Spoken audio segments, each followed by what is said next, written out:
আজ দেখেন মুই নরসিংদীর একখান ভিডিও দেখলাম একটু আগে।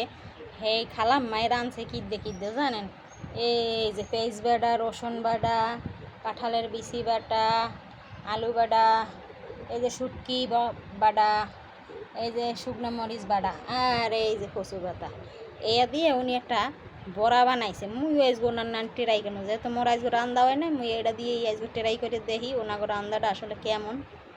দেখেন খালাম্মার মতো মশলাটা কষাইয়ে লইলাম, এখন মুই পাতায় দিয়ে পরে তেলে ভাজবো। যে দেখেন কচু পাতাগুলো দিয়ে দিলাম, এখন এটা হলেই আপনাদেরকে দেখাইয়া দেব। অবশেষে দেখেন এই খালাম্মার রেসিপিটা হইয়া গেছে, একালে সুন্দর মতোই হইছে।